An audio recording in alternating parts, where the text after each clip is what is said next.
Instagram is a little tricky here.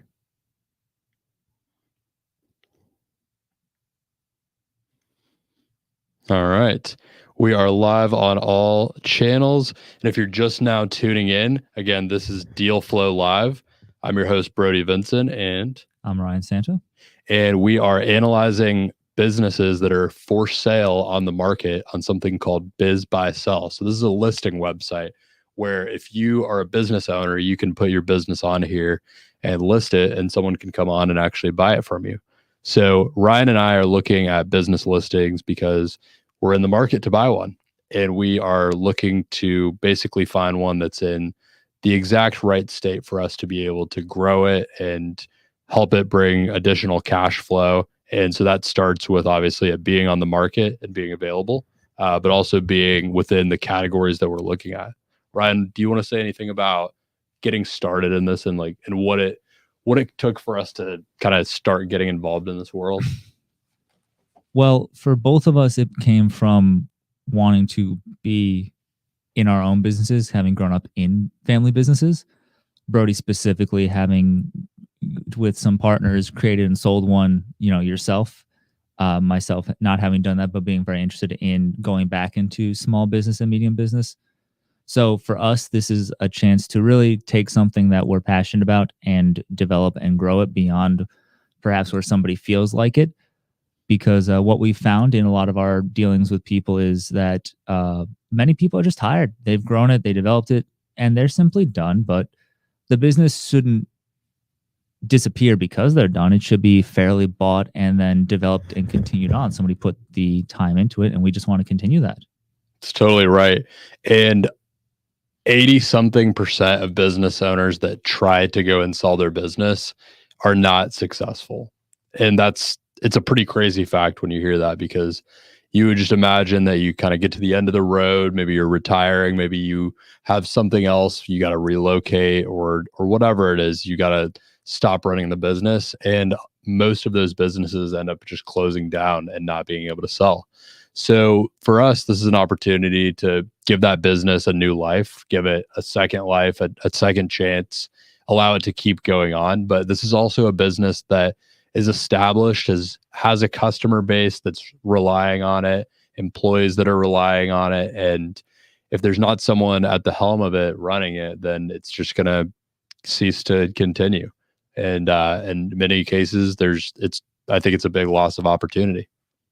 I agree. And what we have collectively come to the conclusion is that the industry that we are the most passionate about and feel that we have the best knowledge collective between ourselves, but also in our own network of individuals, is home services. It's a necessity for most people to have these services for their home done at some point. In that space, we're talking about cleaning, lawn care, electrical, plumbing, HVACs, things that you really do want to have, but require quite a bit of overhead and oversight to make sure they're running smoothly and running correctly. So that's how we kind of came to our conclusion. And that's pretty much what we focus on when we're doing these deal flows. Yeah. And for Ryan and I, a big part of this was getting to that level, is getting to that conclusion of what the industry was. So for us, tactically, what that actually looked like is we got together. I mean, we've been getting together at least once a week for the last couple months now, just to hone in on what it is we're actually looking for. Because when you set out to potentially buy a business, it's this huge pursuit and you have no idea where to look. You could potentially get caught in this paralysis by analysis where you're just looking at all types of different stuff all the time, but you don't actually know where to start. So for us, we had to get together and understand what it is we were actually looking for. How old does the business need to be? How big does it need to be? What industry does it need to be in? Things like that. What kind of situation does the previous owner need to be in? Or what kinds of things are we open to? Does it need to be located here where we are? These are all things that you need to think about if you're going to have any kind of ownership over a business, and especially one where you might be coming in fairly blind. You might be coming in and buying it from someone that you don't know already, and you've got to rely on them to be a good steward and hand it off correctly. And so there's all these criteria that we came up with just over the course of meeting over a few months. So I mean, I don't know about you, but for me personally, having a partner in this pursuit is really pivotal. I don't think we could have figured out all of these things without having that collaborative factor. Oh, for sure. I think together we found that we spent 2 years going to school together to get our masters. So we figured out pretty quickly that we work well together and we complement each other in many ways, but are also having diverse networks of people to talk to and to call upon for their expertise has really strengthened, our partnership and even introduced us to more possible partners for this endeavor. So it's not impossible to do it alone. Many people do it. It's how most of these businesses start. But if you have somebody that, checks all the boxes and you work well with and you balance well with, it's definitely an advantage to have them working with you on this. Yeah, and we're going to get into some actual live business listings here shortly. But Ryan and I wanted to really make a focus of this particular episode, just talking a little bit about getting into this journey, because I know I have some people tuning in that are on the journey with us to buy a business for the first time, might be a little bit earlier on, or maybe they've been at it a while, but don't really know how to take that next step. And for us, it's been a lot of, it's almost like playing a game of Temple Run, where you get up to a certain point and you know how to get to that point, and then you hit some obstacle and you fall flat on your face and you have to go figure out the answer to that obstacle. And then you get a little further and fall flat again. And that happens again and again and again, because there's all these little unanswered questions when you're doing something for the first time. So we've been just going through that process, learning more, unlocking different tools to use in our belt of buying a business. And it's been a fascinating journey. And we've certainly learned a lot. Yeah, no, I think it's been quite the wealth of knowledge, and we have a lot of core philosophies you'll find as we speak, but I think the one that we both came to pretty quickly was we're going to make more money by not buying the wrong business than trying to buy the first business. And the numbers, as we always talk about on the show, you can get sticker scared, you can be dumbfounded by profit margins, stuff like that. But from our own due diligence and detailing and speaking to people who work in that industry or create a business in that industry, we've avoided a lot of pitfalls and a lot of possible very big mistakes. It's true. I mean, without giving specifics, there's been some businesses that we felt like were a really good opportunity that we were looking at, where we would run them by someone who's in the industry and get some kind of takeaway where it led us in a little bit of a different direction, where we thought this business on the surface level was maybe a very attractive proposition, but then there were certain things we found out about maybe the future landscape of the industry, or the direction it was going, or some of the internal mechanisms of it that told us maybe we're not quite the best fit for this business, or vice versa. And that's okay. I think you're best suited not trying to be a master of everything, but just honing in your expertise a little bit. So for us, it's just been an exercise in really niching down into what we think we can be most successful in and can make the most impact in. And we've been having a lot of fun with it. Yeah, it's probably been, Tuesdays are one of my favorite days just by doing this. I think we voice memo and text each other more frequently than sometimes two men who aren't in a direct relationship should, but that's okay. That's okay, because we're enjoying it. I think your girlfriend mentioned that she hears my voice almost as much as she hears yours at this point. Yeah. So sorry. But it's fun, it's engaging, and part of this journey is not only appraising businesses and trying to figure out our opinions, but also giving you who are watching the tools and the help to get on this journey with us. So once again, no matter where you're watching, please make sure to comment. I think LinkedIn is probably one of the has the fastest response time. Like the lag time between the comments is the least there for some reason, but TikTok, if you're doing comments, we don't normally see those as well because we have to have the phone a little bit further away. So if you have Instagram or one of the other platforms, those comments come to us quickest. So if you have a business or a question, definitely ask us. We'll definitely stop and kind of help you out there. Yeah, and we've spent a little time kind of introducing things here, but for those of you who might be tuning in for the first time, or whether you've been hanging out for a couple minutes here, this is a live show that we do every Tuesday night at 6 p.m. Eastern Standard Time. And the point here of what we're about to get into that we do every week is we look at these listings live. So if you see this cleaning business we're about to take a look at, what we do during the course of this show is we look at these listings and we analyze them based on everything we've learned from our past experience, as well as both of us having an MBA degree.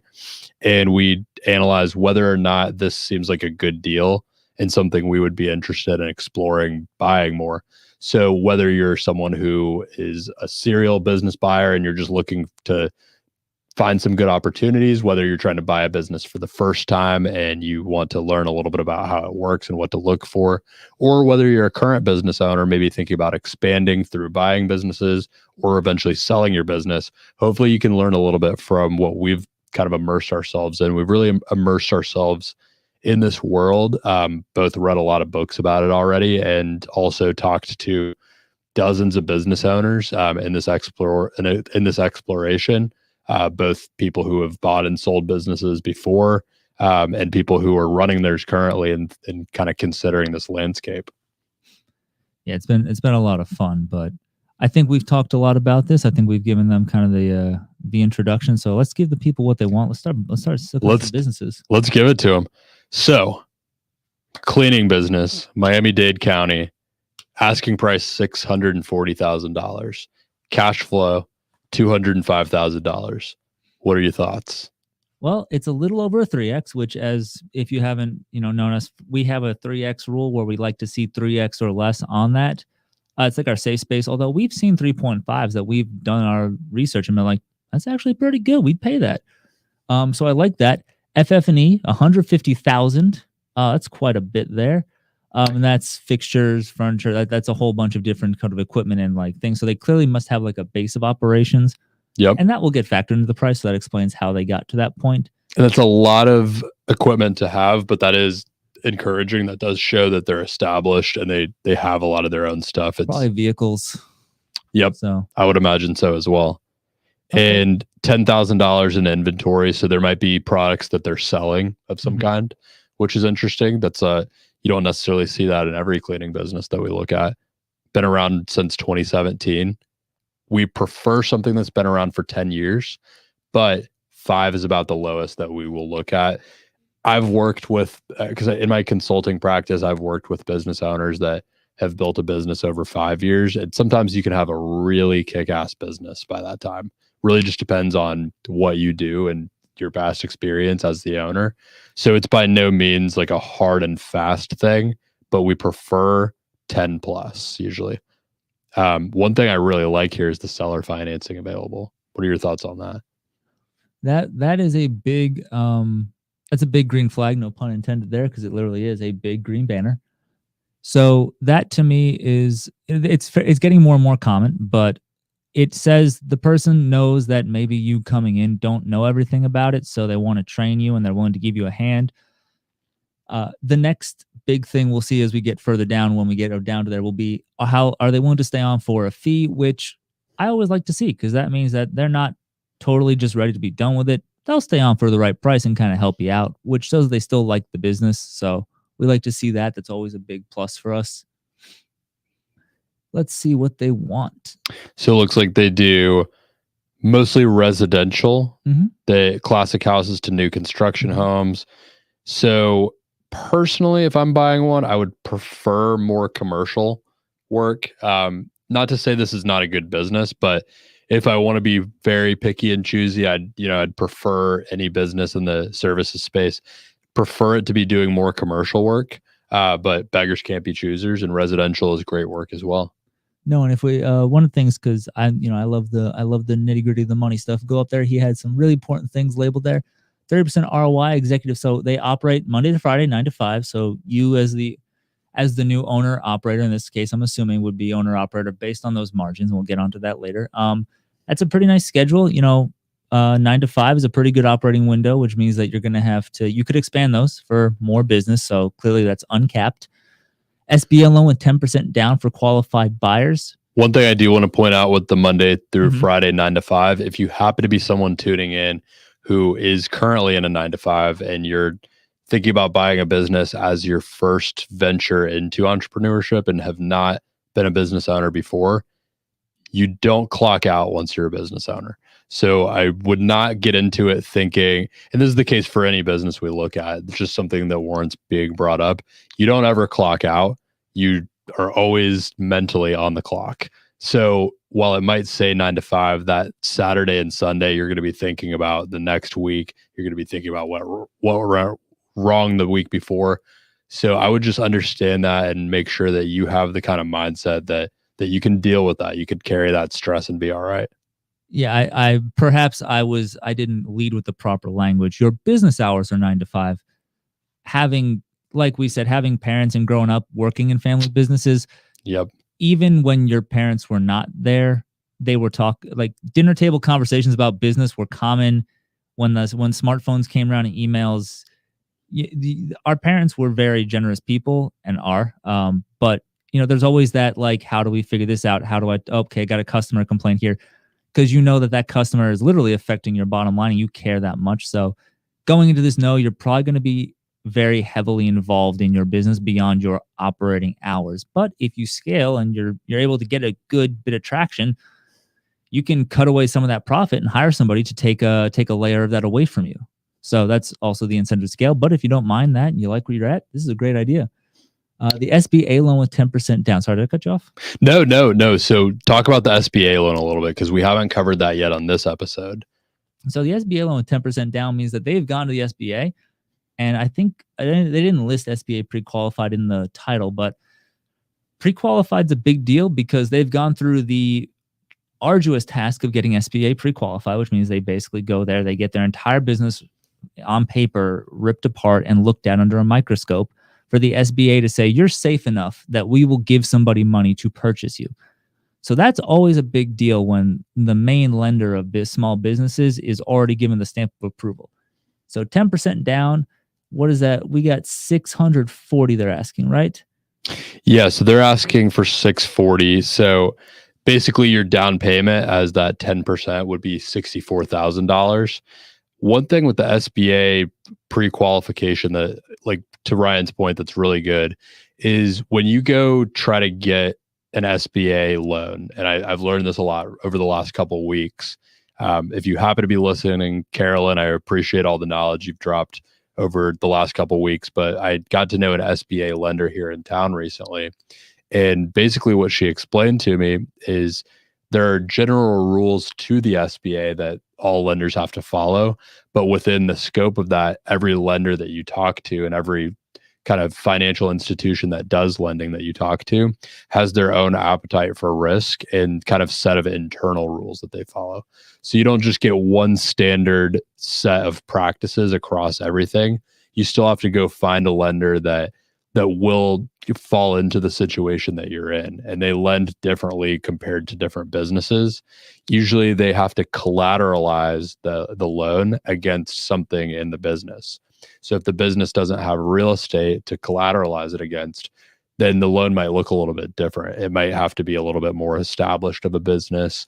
They might have to collateralize it against something else. So when you see that something is SBA pre-qualified, it really is, to Ryan's point, a really big deal, because that means that there is at least one, if not a couple different lenders that you can actually contact if you decide to buy it that have already said they will give you a loan on this particular type of business.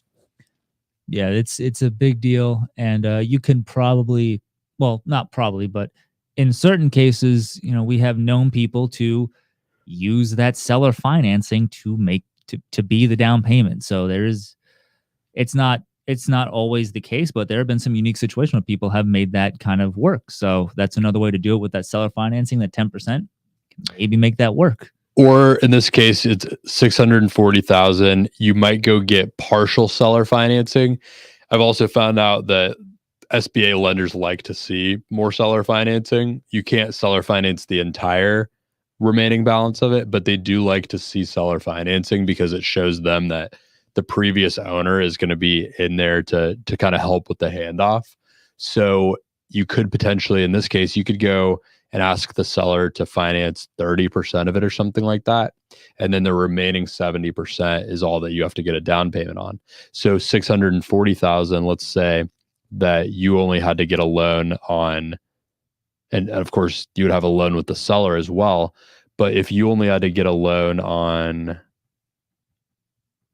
70% of 640, 448, all of a sudden your down payment on that 10% is actually only $44,800, which is obviously still a lot of money, but it's less money than $64,000.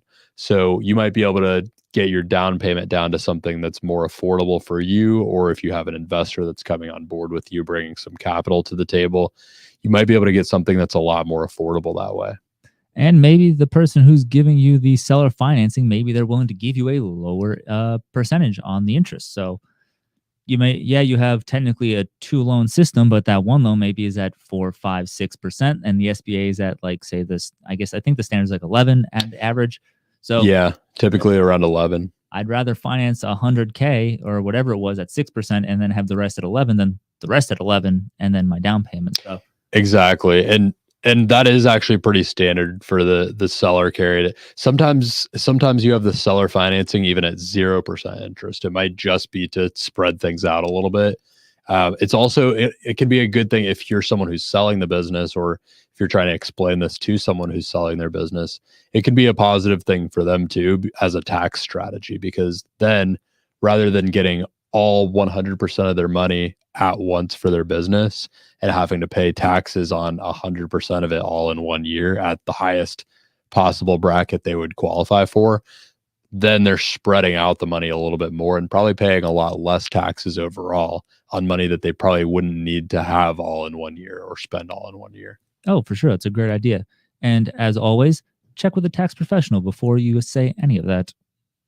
Exactly. Which we are not. We are not. So get a good CPA, confirm all of that with them. So but he's saying here a $200K cash flow. And I think he used the word net income up there. 200K plus net if you scroll up a bit. I did see that. Yeah, 205 cash flow. Net income and cash flow are different terms, I would say. They are. They're not necessarily the same thing. It is possible that they're the same thing, but especially in small businesses like this, it is quite unlikely and usually not the case. So that is something that I would want to see a little bit more about. A lot of what Ryan and I have found, honestly, is a lot of the businesses that we've explored further and gotten information on, there usually are some discrepancies going on with the financials where you got to dig in a little bit deeper. And everything is not necessarily exactly as it's represented. So one little note I want to give here is one of the only things that I think qualifies us to be looking at doing something like this is that we have an understanding of a basic profit and loss statement and how to read in between the lines a little bit. So if you're someone who is getting into this and maybe you don't know your way around a profit and loss statement, or you're a little bit new to the game of business or something like that, that's something I would certainly educate yourself on. I mean, you could go on YouTube University, just read up or watch some videos on how to read and interpret a profit and loss statement. Because if you don't understand what to look for, there's usually little things behind the scenes or between the numbers, so to speak, that could be cause for alarm or something that might disqualify a deal from being a good one for you. Yeah. And if you don't have a background in doing business or just in certain arena, like in this kind of like business forward arena, I mean, Brody here has sold 2 businesses on his own, just independent, and works now as a, somebody who not only helps people build up their businesses to sell, but then facilitates the sale as well. So there's a wealth of knowledge coming from that side. I have not done selling businesses. I've done consulting, I've done management operations, and I've done financial health checkups on businesses. So I've never actually sold them, but they've all been developing. But you're not far off from understanding what we understand, because we all did not understand it when we started. So we're just trying to make sure that you don't get sideswept or starry-eyed when you see 200K profit, 200K net income, cash flow, because they're not trying to deceive you. I think they just kind of use the terms interchangeably, and I'm not bashing on the broker here. I think it was just, they just probably forgot which one they used and just said, I'll just keep going. Yeah, no, that's a great point. In many cases, and you can see this is the case here with this business, there's usually a business broker that's facilitating the sale. It looks so nice. He does look like a very nice guy. I haven't heard of Fortune Business Brokers, but Mike looks like a very nice guy. Talk to Mike. I would too. Maybe we will. It's a good looking business. Yeah. But the problem is, and I mean, not to say it's like a terrible problem, but the problem is that the business broker is not the business owner. They don't know everything about it. They know what the business owner tells them and what the business owner knows to tell them. And that's not necessarily going to be everything. The business, and not because it's the business owner's fault. They just might not have done this before. They might not know how to communicate this or how it works. So there's some things that get lost in translation. So doing your research, really digging into how this world works and getting into the nitty gritty like this can help you navigate those situations without making some kind of mistake or without making some kind of getting into some kind of situation that might not be right for you. So do your research. That we've been on, and talking to these guys, I've never talked with a broker who I didn't like. They've all been really nice, professional individuals. The more that you talk in the back and forth, sometimes you'll ask a question, they'll say, let me get back to you. And they come back and they're like, oh, well, yeah, I didn't know this, but, and then they tell you the question. They're about as surprised as you are that it's what it is. But, Brody, I'm sure representing clients, sometimes you're like, well, that would have been nice to know last week. But oh yeah, it's never, the business owner's just giving you what they think is relevant. They're not trying to hold anything back. So asking the questions, undercovering what's really, what the details are, it's all natural and part of the process. Nobody's going to get angry. And if they do, just hang up, walk away. Definitely don't want to deal with that. Exactly. So what are your final thoughts on this business? Okay, so we clarified here. Always read all the way down. SBA loan available with 20% down. So the SBA loan does have the contingent. Even though it said 10% up there, it's saying 20% down here. I'm seeing a lot of conflicting information throughout this, to be honest. It's very, there seems to be a lot of information, and the core of it is assuming to be correct. There is an SBA approval. They will seller finance. There's a loan process through it. But some of the numbers are kind of changing a little bit different. Nothing crazy off, but this is one where if you were really interested, it would behoove you to say, hey, let's sit down. I want to really kind of work through this listing with you, the broker, and get kind of the actual hard numbers and, details on this thing before we decide if we're going to move forward.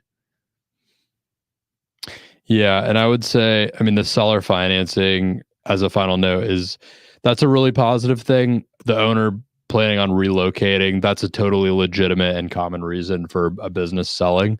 So not one that raises any alarms or makes us worry at all. That again is just a good point of positivity here.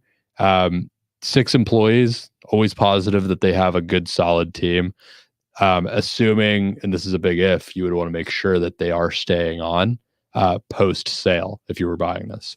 But if the team is staying on and they know what they're doing and they're competent, always great for you to buy something with an existing team that can help run it, because that will lighten the load for you. Altogether, I think this is a decent business. I would just want to know more. I would want to talk to Mike here and clarify some of the things I wasn't sure about. But altogether, we like cleaning as a business in general. You see a lot of them out there because it's just a good, solid business. Oh yeah, no, I think there's there's some weird things, but nothing like crazy off. So a little bit of talking with Mike and getting those kind of details ironed out looks good. And the point that we always say with service business is you're buying the business, not the people who work in it. So if you get something and they all decide to leave, well, now you have a business with nobody to work in it. So it's always that's one of the areas of risk that we always talk about with service businesses is keeping a team around. So coming into one, really make sure that when you're talking with the owner, you're getting a very good health check on the people who work in there, and kind of really learning how they operate and what the best parts of the business and where you can improve the lives of the people who are working there, what kind of little tweaks you can make to make them happier. Because if they walk or they just don't show up, now you're cleaning. And the honest truth of buying a business, whether you're on the selling side or on the buying side, and Ryan, stop me if you see a business that you want to double click into here. I was going to go down to the next page. I got one. The honest truth of it is it's kind of like dating. If you talk to a business owner about selling their business, you're going to get you're going to get them at their very best behavior, and you're going to get the very best picture possible that they can present of the business. So just be wary of that. Ask the right questions, dig a little deeper than the surface level, and look out for yourself. Around here somewhere. Keep going. There is the long established games rooms. Oh yeah. Business. I thought this was really cool. Yeah, this is an interesting business. I've actually been here before. It's really nice. I don't know much about this type of business, but this is in Kissimmee, Florida, pretty near to where Ryan and I are in Orlando. Um, they're asking 295, and it's cash flowing 165,000. So doing pretty well. 21 years in the game. No pun intended. They're calling it turnkey, which is that's a term that can either mean everybody's in place, the staff is going, you just pay the money and you're now the owner, which is I think how turnkey is normally done. But it's I would never trust, not that they're not that you couldn't do that with this business if that's the case, but I always like to be involved. I don't think there's anything as such as an absentee business. I agree. The cash flow and the price are a little under a 2x, which is fine. I mean, they're saying $1 million gross, which it just means that these are pretty fat bills they got to pay internally. Probably a pretty decently paid staff, delivery, installation. I'm sure the people are paid decently. So 3 people doing all of that. 3 people doing all that. They have fairly high rent, $4,000 a month. 3 years left on the lease. That is a positive. If it's very dependent on the location, you would want to know that it's going to at least be around for a little while. 3 years is probably long enough for you to kind of pay back any debt that you might have to incur to buy a business like this. Oh, thank you, Nicholas. We appreciate that you're liking the insight. If you have any ideas or stuff you want us to look at, let us know. Yeah, thank you, Nicholas. And let us know if you do have any particular questions, especially about the businesses that you see. Because we're watching and we're always wanting to answer any specific questions. In particular, I would say this business is probably going to be more suited towards someone who's looking to take a heavy hand in running it. Just off the top of my head, I mean, I feel like a business like this is very dependent on the culture of it. You know, people want to come here to play games and have a good time. And so I would imagine that a lot of it is going to really rest on having good employees that know how to curate that vibe and get the right people coming in. I would really want to know whether those employees are staying on and how heavy of a hand the owners are used to having in being involved and being in there and that kind of thing. So this is not a place that people go to like play. This is where they go to buy it. So they're not actually like hanging out in there. Gotcha. Okay. I was like, where is he? You happen to know this business a little bit. Yeah, just because at one point I was like, let's get a pool table, and I was like, damn, no, never mind. In that case, yeah, it's the retail. Culture doesn't matter. People just want their games. They'll keep buying their games. Which is why 3 employees. It's probably salespeople who are on the floor. Then they probably hire out a delivery service to do in-home delivery because not everybody's going to have a truck to put this on. So I'm sure that can get pretty expensive, hiring out people and a full truck and making sure everything is the insurance too, making sure that if something's damaged on the way, you can get a new product in. And these things are not cheap to sell nor to purchase. So I think it's a cool retail business, especially if you have connections to people who are doing housing development, if you can get flyers into those places, or if maybe you own new home construction business or something. Yeah, anybody who's doing home staging, if they need to rent stuff from you for props, like real estate agents. Yeah, buddy. Yeah, that's a good call. Real estate brokerage owners, even. Yeah, this is a business I feel that since Florida doesn't have basements, well, I know a few individuals who have basements. It's weird. This is normally where I think there's 4 basements in Florida. Yeah, and I think one of our professors has one of them. Yep. This was a business that I saw a lot when I lived in New Jersey. Very common for people to have, or certain people to have finished basements. So these would usually be basement stuff, but in Florida, having larger ranch style homes is there. Nicholas asks, why do you think they're trying to exit from this business in particular? Good question. That is a great question. And I'm glad you asked that because I don't really like to see that not listed on here. And it's up to the person who's listing the business, whether or not they want to say why they're exiting the business. Usually it's a little section in here somewhere that says why they want to leave or why they're planning on leaving. I don't like to see that missing here. But if I had to guess, it says it's run by a husband and wife. I think I saw a husband and wife team and they have 3 employees. I would imagine just from the sound of that, maybe they're maybe they're getting older and they're wanting to retire. It started in 2003. A lot of people will start a business maybe in their early 40s or something like that. It's very commonplace after maybe like a couple decades working in the corporate world or running another business or something. It could be that they're kind of getting up to retirement age after running this for 20 years, or maybe they're just tired of it after running it for 20 years. But it's a really good question to ask, Nick, because that situation that the seller is coming from is something that you should use and kind of gut check with to see whether or not that's something that would be a problem for you. The worst case scenario is you ask them why they want to exit and they're like, I just can't stand running this thing anymore. It's a nightmare. And to that you should say, well, I probably wouldn't have a good time running it either. But if they have a really good legitimate reason for exiting when you do ask, then that's a really big green flag and something that you should look at and say, well, it's a great business. It's just their chapter is ending and mine could be starting.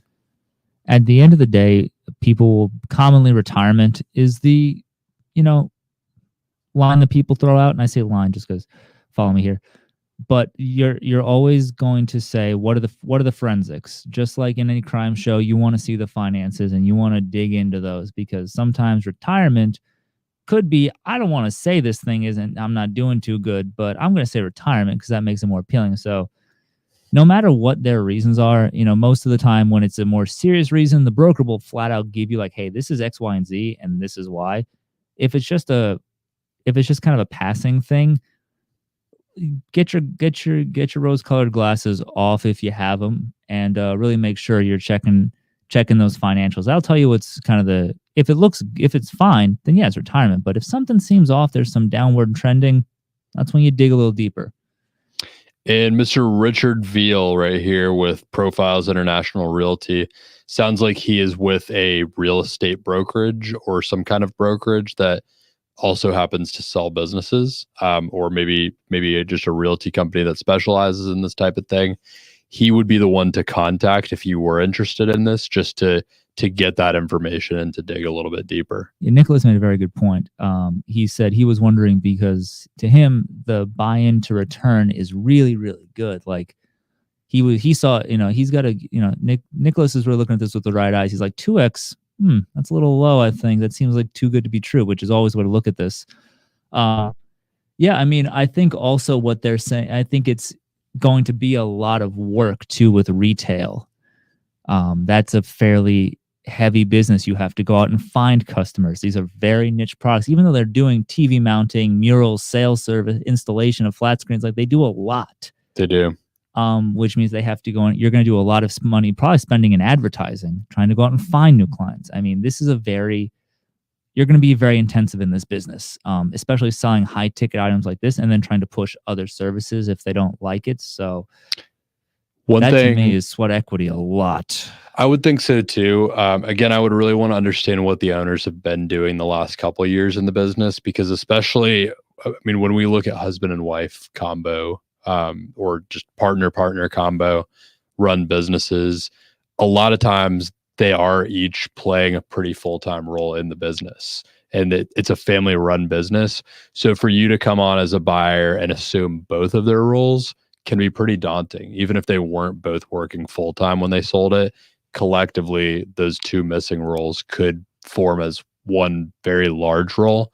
So that's something to really understand. And you see that usually with a family-owned business. So again, I do think this one, it's got a great return. And if you think about, if you got SBA financing on this, right, you're going to put down maybe $29,000 to put a down payment on it to get 10%, $29,500. But then your payment is going to be over 10 years. So if you're getting, let's see, $295,000, if you're financing 90% of that over the course of 10 years at 11%, then you're going to only be paying about $29,500 per year to actually pay back the loan of this business. Which, of And that's course, after $165,000 of cash flow. You could be in a really great position, to Nick's point. So if you are willing to assume all that work and the financials look like it's a pretty consistent amount of business, then this could be a good business. yeah, and I mean, like, you know, now you're down to 135, and then you also think, like, if the wife's the bookkeeper and the husband is doing the marketing, well, maybe now I got to bring on somebody to do bookkeeping because I don't know how to do that. So now that gets cut even further and further, and I have to make up the sales to make it up. So it can be fairly intensive. It's a good point. Yeah, no, great questions, Nick. Keep them coming, or if you have anything you want us to look at. Yeah, no, it can be very tough to pick up a husband and wife combo stuff, especially if they're doing their own bookkeeping. Sometimes those ledgers aren't exactly in the method that normally they should be, and you got to do a lot of repair work. And Nick, since you're watching, and I appreciate you tuning in and asking the questions, I met Nick the other week, and I happen to know that Nick has a construction business, and he's kind of looking to grow that. So I would love to look at something in the construction space while we've got you. So let's see what we've got here. Because, I mean, you know, when it comes down to it, sometimes remember this game that actually we used to play it in, like, I think it was like middle school and high school. It was like little, like, colored dots, and you ran around, you tried to eat more dots, and you got bigger and bigger. It's the snake game? Kind of, yeah. And I feel like that's kind of how sometimes it is to grow a business. If you have something already started, sometimes buying somebody else's what they're leaving and kind of bringing that in might be the most long-term cost-efficient way of doing it if it works. So I totally agree. You kind of you get these kind of like returns over time that you can build on. And a lot of times, like, if you do have a startup business, and this is something I talked to Nick about, if you have a startup business and you're trying to get it off the ground, bringing in that established business can be a really great way to do it, especially if you're in a position where you have some security, or maybe you have some money set aside, something like that. Let's look at. And yeah, Nick, to your point, yeah, if the majority of clientele in luxury, you're at the mercy of the luxury economy, which can be so generous and so brutal. It's great when it's great, and it's awful when it's not. Let's look at something construction. Here we go. This could be interesting. We looked at this one already. We'll go to a different one. This one, though, Nick, if you do happen to come across that one, the flooring business, this is one that Ryan and I looked at last week or so that we liked a lot. Here we go. A very large construction, a concrete business. 39. This is a bigger business than we've looked at. Okay, so there is a sale pending on this one, but just for the sake of kind of looking at what it seems like it's going to sell for, we actually don't know by looking at this whether it's selling for 39 million or not, but we could kind of dig into what the numbers are here. And in the case of this one thing to point out immediately is we're going to see a pretty big multiple here. So if they did sell for 39 million, that's 39. I'm just going to do, for sake of round numbers here, 39 divided by 6.05. So that's almost a 6.5 times multiple. Now, on the surface, from what Ryan and I have been talking about, that sounds crazy. That sounds way overpriced. But the reality is, when you're doing well into the millions in net cash flow, that's actually pretty standard. And actually, that's a pretty good deal. A 6.5x multiple on something that freaking large is actually a good deal here. It's one of the core tenets of what you do when you talk to your clients who are selling. Your multiple is based on your, what your cash flow is. So you want to sell for more, get the cash flow up, and we can ask for more. And when that 3 turns into a 4, to a 5, to a 6, that's when you start thinking, oh my God. But this guy's also doing 65 million in gross, and 59 of that is going to his overall business. Assuming the 6 million isn't all, and maybe 6 million isn't all take home, but it's taking him 59 million to make 65 million. So, And I do know that the construction business has pretty low margins most of the time. So that's not something concerning to see, but this is something where, I mean, I think you would want to have that construction background and experience, especially with something this big. I mean, to just come into something this big, I think you'd be very out of your depth, but you would want to have that construction background and understand how to maintain something with margins like that because it's a very profitable business. But if certain things go wrong, you could very quickly be out of the margin there. Oh yeah, and they do a lot of things that I would consider specialized: hydro demolition, geotechnical services, post tension repair. I mean, they do have. They're not just putting down concrete and putting up frames. They have some really specific skills that command a high price. So that's not surprising. Great thing to see here. They've been around since 1999. So, I mean, they even having been around that long, they've grown very quickly, obviously. But there's a lot of security baked in when you've got a company that's been around that long. They've probably got a fairly established client base. They have 165 employees. So no surprise on the large overhead there. But let's take a look at some of the details here. Nicholas just gave a really cool insight. So one of the things that he's noticed with buying into businesses like this one is that a lot of the worth that they put in that price is from the equipment, which makes sense.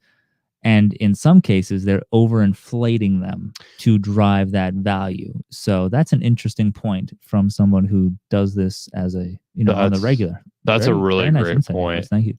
That's a great point. And it's to your point, they actually aren't showing what the FF&E is here. They aren't showing what the value of the equipment is. You would definitely want to look at the balance sheet and see what some of that seems to be worth or what the current balance of it is, because that is pretty commonplace to overinflate that. That being said, I would imagine that they have quite a lot.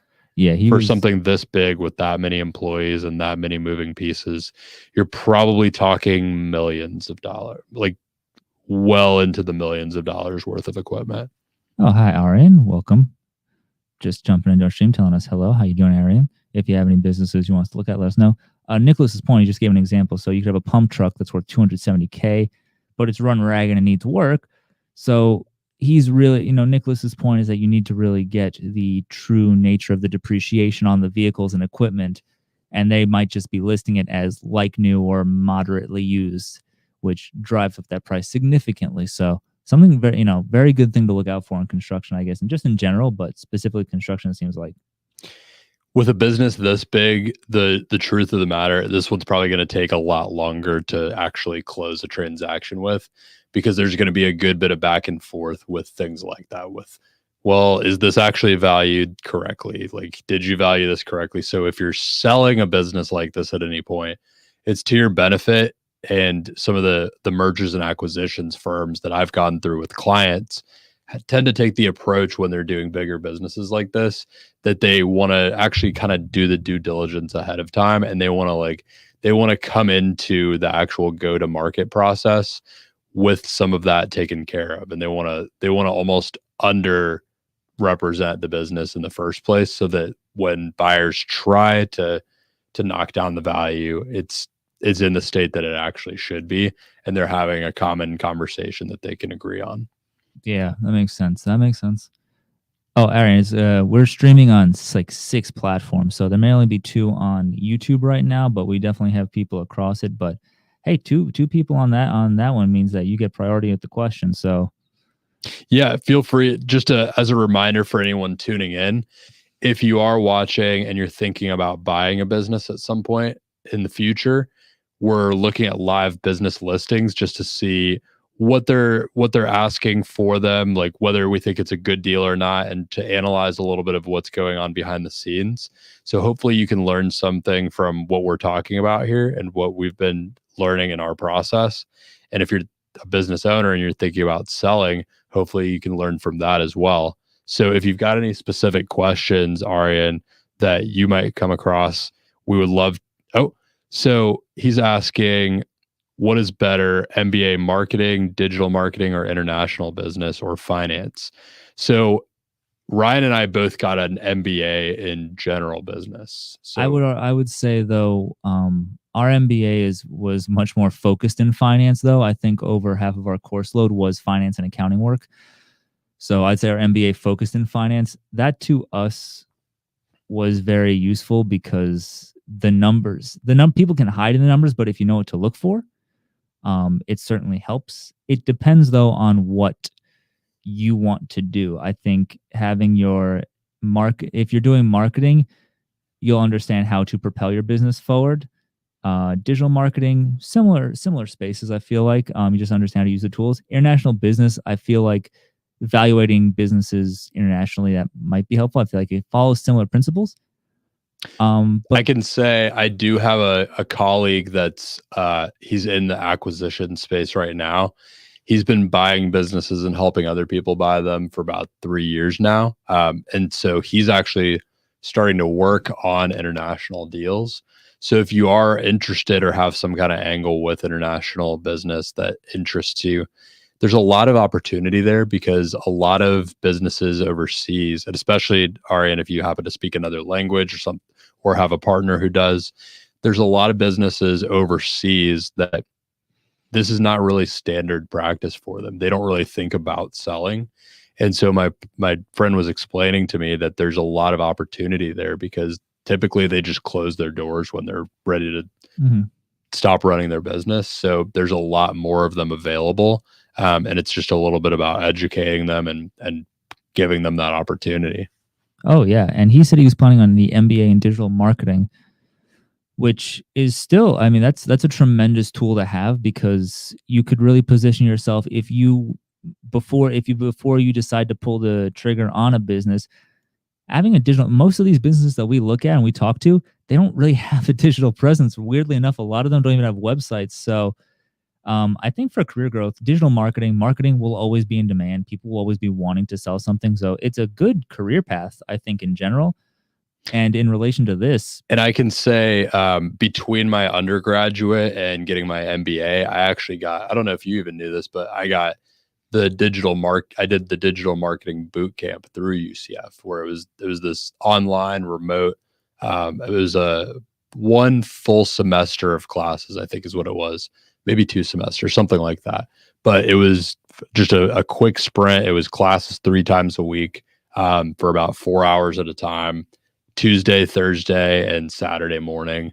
And we basically learned the ins and outs of digital marketing. And I could say it's been tremendously helpful for me. Like if that's something you're considering, by all means, especially if it's something that interests you, there's a massive need. I mean, Ryan and I look at a lot of businesses where they have had success for decades and they have no website or no social media, or they're missing one or the other, or they are doing something, but it's completely underutilized, and you could come in with a tiny bit of experience and do a whole lot. There's a lot to be said for that, especially if wherever you live, if there's local businesses and you can do projects with them and build a portfolio. And I mean, marketing's pretty simple. If it works, they make more money, which means you get paid more. So he's asking what specialization we recommend. For me, whatever one you think is going to make you wake up in the morning and go, oh my God, I can't believe I get to do this again, or I get to make a really good impact by doing this. I totally agree. And for me, I mean, I could speak to why I got the ones I got. I honestly got my finance undergraduate because I knew I wanted to be a business owner one day. I had no idea what it would look like or what area I wanted to get into, but I had a feeling that if I learned finance a little bit, I could find my way into it.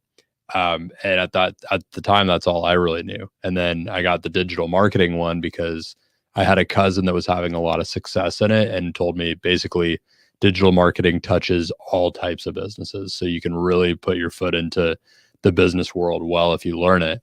And then the MBA, I got that because I wanted to just level up the overall scope of what I could do for business. So I think for you, I mean, you have to figure out what your goal is personally.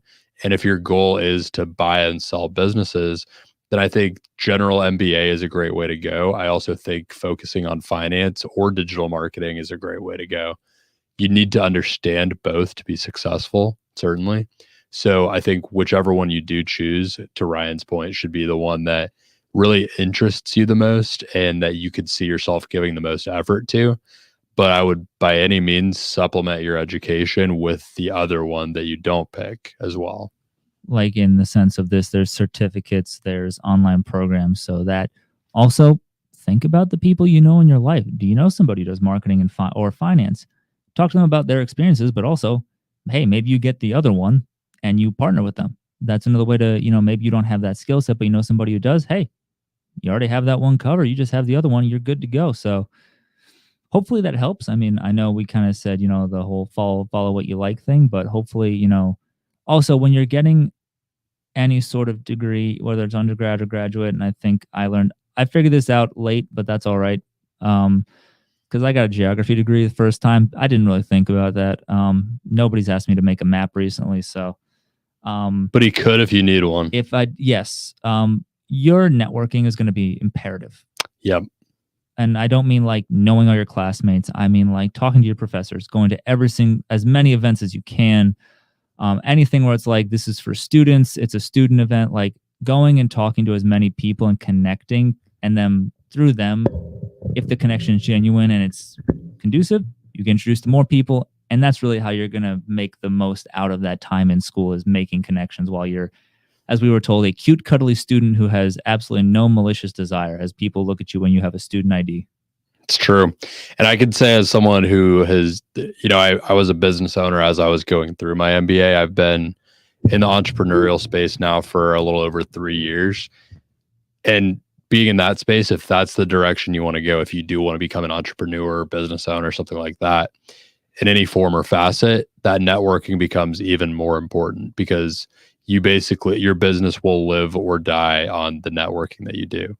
I started a podcast at the beginning of us founding the business that I ended up selling, because I thought that it would help me with my networking, and it really did. It brought me into all these conversations that helped us bring new things to the business.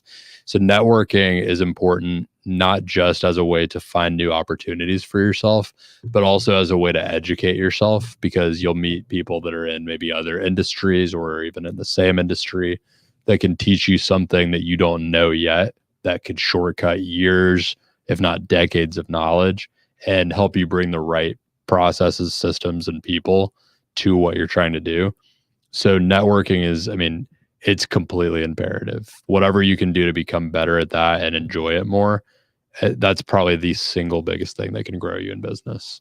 Oh, for sure. Yeah. So it's always good if you have the time and the want for more education, go and get it, and just make sure you're just absolutely wringing out every last drop from it, whichever way you decide to go.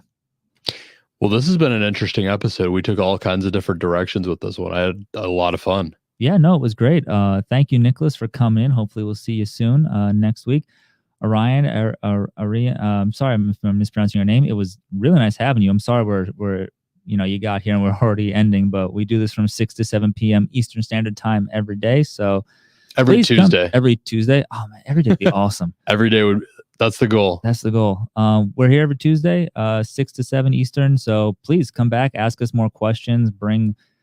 Heck, if you post a business listing in the chat, we'll pull it up and look at it with you in real time. So, or if there's a particular business that you ever, like an industry you want us to look in to, or like some kind of category you want us to look at, we're happy to try to find a business that's listed to go into that category and do a deep dive and give our opinions on the matter. But like Ryan said, every Tuesday night at 6 p.m. Eastern Standard Time, I'll also be doing a workshop coming up on June 14th at 7:30 p.m. Eastern Standard Time about buying and selling businesses. Ryan will be there in attendance as well, but it'll be online. It's something that you can tune into and you can ask questions about, again, buying or selling businesses. This is a totally free event too, by the way. It is. So it's digital, it's free. Come get some free game. Absolutely. And again, if you've been tuning in, hope you enjoyed looking through these listings with us and just listening to us yap about the stuff we like to yap about. We had a fun time as always, and tune in next week for more business talk, business listings talk. We will talk to you then. Oh, and one other thing, if you have any questions in the meantime, if you think of questions, topics that you'd like us to discuss or touch on, you can find me on pretty much any channel that you might see me on here: YouTube, Instagram, LinkedIn, Facebook, anything. Ryan is a LinkedIn guy. You can find him, Ryan Santo, on LinkedIn. If you connect with me and you follow me from here, shoot me a message or a note saying, hey, I followed you on this, so I know, where you're coming from. Happy to chat about just about anything related to business and all that. And Brody, don't you also, so they can connect with you on every social media. And don't you have also an email list where we put out some of the stuff we're working on too? Yeah. And every week I put out, on Wednesday mornings, I put out an email newsletter called Better Business Brief, where I write about a lot of the experiences that we're going through, both in the consulting practice that I'm building, as well as what Ryan and I are doing, trying to basically build a portfolio of different companies. And so I share a lot of what we've been learning. And so a recent edition covered our 10 commandments of a good deal. You can find all of these old editions back in the backlogs if you subscribe as well. But every Wednesday morning, I deliver a fresh set of new lessons to your inbox, absolutely free of charge, full of the lessons we've been learning from just immersing ourselves in this world. Guys, we love this. We love chatting with you. We love answering the questions. Follow us on our socials. Get an email if you'd like to learn some more. And I've been Ryan. And I've been Brody. Thank you very much. We'll see you next time. We appreciate you guys too. Oh, thanks, yeah, Nick. I feel like that's the whole reason we do it, is for